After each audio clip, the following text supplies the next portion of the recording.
Bienvenue dans Voix des pages et merci d'être là pour ce 8e épisode. Avant de rentrer dans le vif du sujet, j'avais envie de vous dire merci. Merci pour votre écoute, pour votre fidélité, mais aussi pour vos retours. Ils comptent énormément pour moi. Vous avez d'ailleurs été plusieurs à me dire que ce format un petit peu plus libre, plus naturel, vous touchez davantage, et je dois bien avouer que moi aussi je le ressens de cette manière, et donc je vais continuer dans cette voie. Dans le dernier épisode, je vous expliquais que, en étant revenu sur les réseaux après ma pause, je vais recentrer un petit peu plus mon contenu autour des livres, de la lecture plus exactement.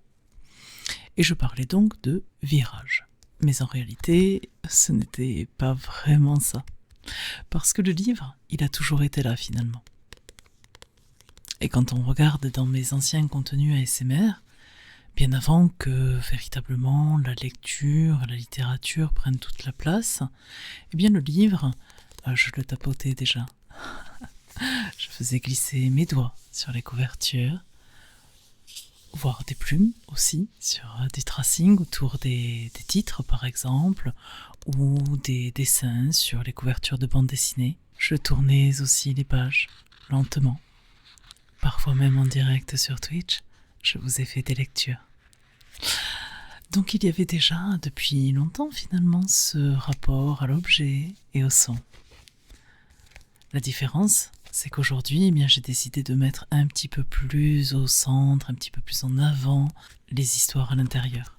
Et de ne plus seulement utiliser le livre comme un support sensoriel, mais bien de laisser exister pleinement les mots, les textes à l'intérieur. Je vous disais également que la lecture pour moi était un refuge, une bulle de bien-être. Finalement, l'ASMR, la littérature, le livre en tant qu'objet, c'est un petit peu la même chose pour moi. Ça me permet d'être bien, tout simplement. Et alors dans cet épisode, je vais envie de m'arrêter sur cette réflexion et de me dire que finalement, bien sûr moi dans mon contenu, mais également dans le contenu des autres personnes qui font de l'ASMR, le livre est souvent utilisé même si ils ne sont pas forcément lecteurs ou lectrices. Parce que finalement je le trouve essentiel comme objet sensoriel, il apporte beaucoup de choses et c'est ce qu'on va voir tout de suite.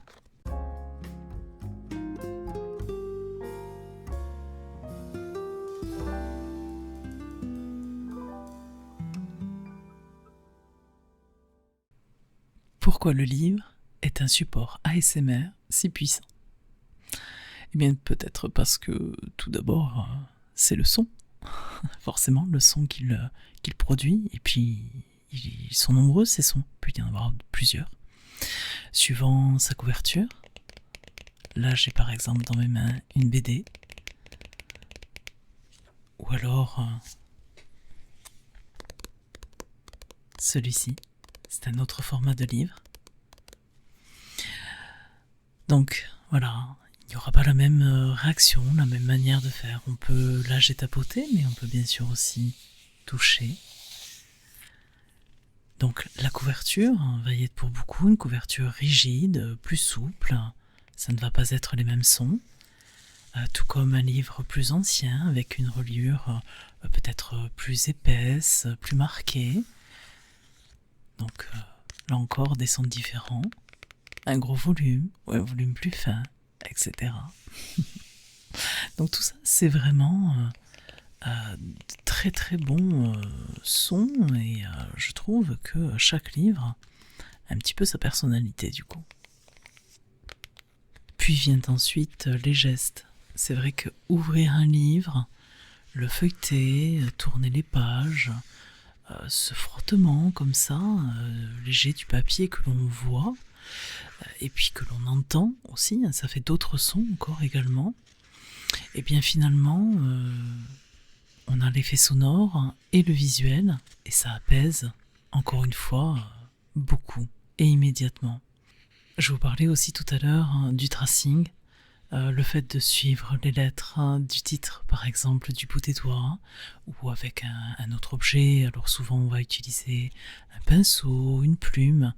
Moi j'ai également là une sorte de plume en verre qui est vraiment intéressant aussi, je trouve, pour avoir ce côté totalement hypnotique. On est concentré en fait dessus et ça nous apaise totalement. Donc tout ça fait que le livre est un super objet, je pense, en ASMR. Il cumule en fait plusieurs déclencheurs et c'est ça qui est bien. Et puis le dernier point, peut-être, je dirais, sur ce sujet-là, c'est la lecture du texte en elle-même. Alors forcément c'est un peu compliqué parce qu'on a le droit d'auteur. Donc je peux pas toujours tout vous lire. Mais on le sait tous instinctivement, quand on est enfant, on adore qu'on nous lise une histoire avant de dormir. Donc là c'est la même chose, on a gardé ce besoin en fait, il ne disparaît pas forcément avec l'âge. Et d'ailleurs c'est même prouvé, avant de dormir, la lecture, ça c'est un fait scientifique, la lecture apaise l'esprit et facilite l'endormissement. Donc n'hésitez pas, même si ce n'est qu'un petit quart d'heure, 20 minutes, si ce n'est que quelques pages d'un support que vous voulez, ça peut être même un magazine, pourquoi pas, et bien de vous détendre et de faire amener le sommeil comme ça, juste avant de vous endormir, au lieu de je vous vois, bien sûr, de scroller sur les réseaux, sur votre téléphone, etc. Bon allez, j'avoue, moi aussi je le fais, il n'y a pas de souci. Mais c'est vrai que quand je lis juste avant de dormir, d'ailleurs, c'est là où moi je préfère lire. C'est le soir dans mon lit, voilà. Mais ça me permet, et souvent je pique du nez, voilà, j'ai le livre qui tombe. Je sais pas si ça vous fait pareil. Mais en tout cas, moi, ça a ce pouvoir instantanément, quasiment, de m'endormir, de m'apaiser. Donc c'est pareil, je vous disais, la lecture, je vous en fais aussi régulièrement quand je peux, sur quelques passages, ou parfois les petits contes ou les histoires. J'ai pas mal de bouquins comme ça d'ailleurs, les fameux livres 365 histoires pour s'endormir le soir. Et ça, je sais que vous avez beaucoup aimé en direct sur Twitch notamment.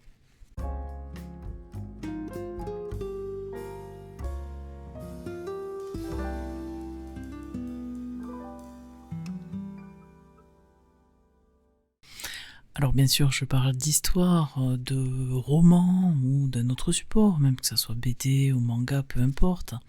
Mais il y a aussi les magazines qui vont rentrer en jeu dans l'ASMR, c'est pas mal utilisé aussi.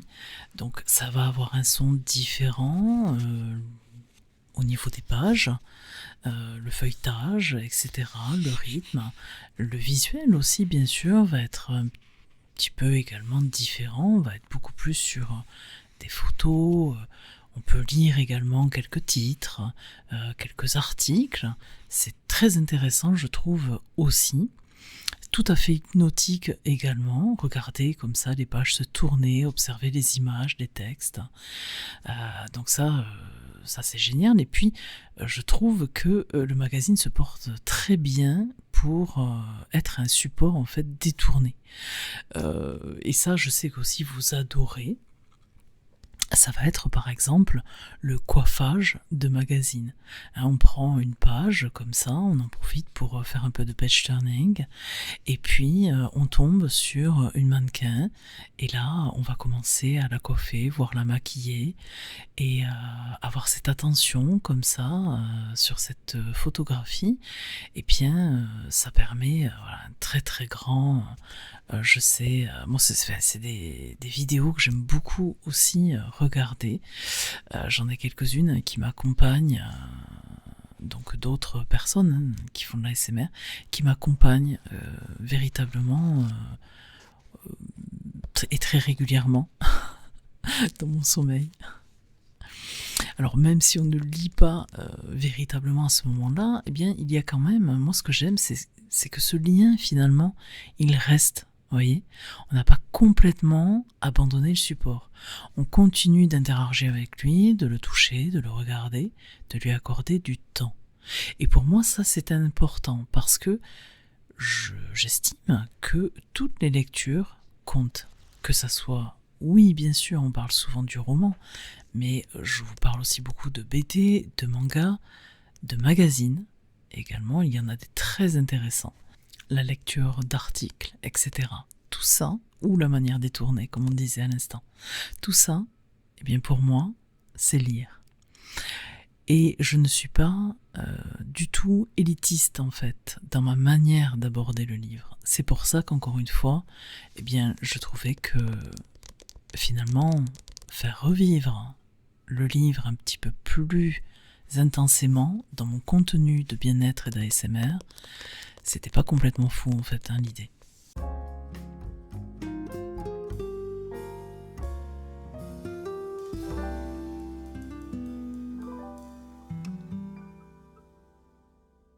Remettre le livre au centre de mes réseaux, c'est aussi mettre en avant ce lien intime que l'on peut avoir avec un livre.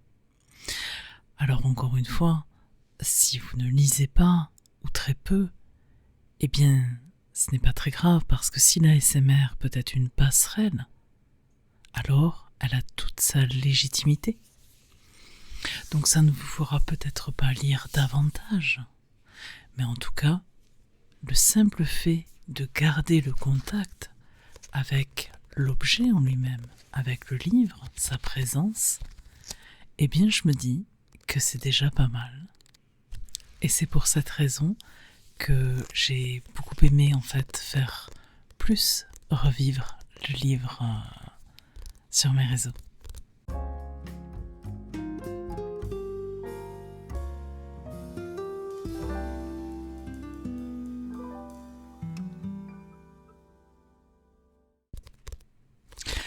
Alors je vous parlais bien entendu de certains sens, donc auditifs, visuels, mais il y a bien entendu le côté olfactif aussi. Alors ça c'est peut-être une sensation dont on va moins parler en vidéo, parce que forcément ça ne passe pas à travers un écran ou même ce podcast. C'est dommage d'ailleurs, peut-être un jour ça viendra, qui sait, on pourra faire des choses énormes. Mais bon, en tout cas, l'odeur d'un livre, qu'il soit neuf ou ancien, ce mélange de papier, d'encre, c'est très important, je pense, pour les lecteurs. Et encore pas que, parce que je reste persuadée que les lecteurs, les lectrices qui aiment sentir leur livre, mais qui se disent ne pas aimer l'ASMR, ne pas être réactifs à ça, d'un côté... je me dis que si, sans s'en rendre compte, en fait, fatalement, ça reste par un côté bien-être et émotionnel. Et donc, c'est exactement, en fait, c'est cette réaction que donne l'ASMR. Il n'y a pas... c'est très vaste, en fait, les réactions émotionnelles de l'ASMR. On parle souvent, effectivement, du chuchotement ou du visuel, mais il y a plein d'autres sensations, en fait. Également, alors bien souvent, en vidéo, on va vous montrer qu'un seul livre, forcément. Il y a le cadrage qui fait que...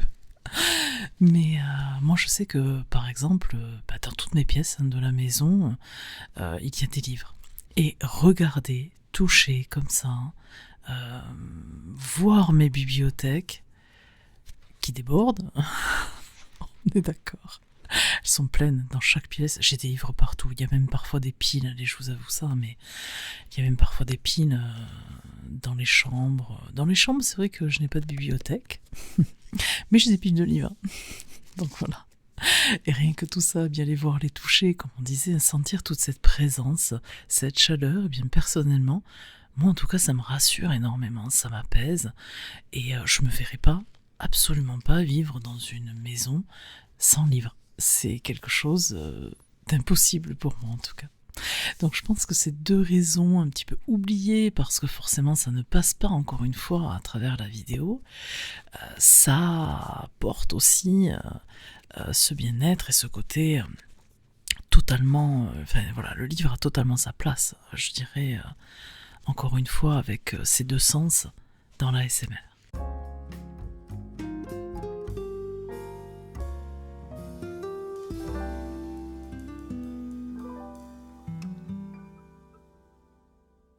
Je vous ai un petit peu du coup aiguillé sur ce rapport, ce lien très fort finalement entre le livre et la l'ASMR. Alors maintenant, à vous, je vous donne la parole. Et ça m'intéresse beaucoup, vous savez, de savoir ce que vous ressentez, ce que vous pensez. Est-ce que vous aimez, même si vous n'êtes pas lecteur ou lectrice, que le livre ait une place comme ça assez importante dans la l'ASMR?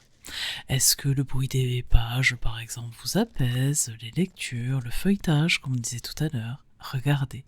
Est-ce que tout ça, ça vous suffit pour finalement accéder à une certaine forme de réconfort, peut-être d'endormissement, de bien-être, de manière générale? Parce que finalement, c'est de ça dont il s'agit, ici en tout cas. C'est un espace de sensation, de tranquillité, et de lien.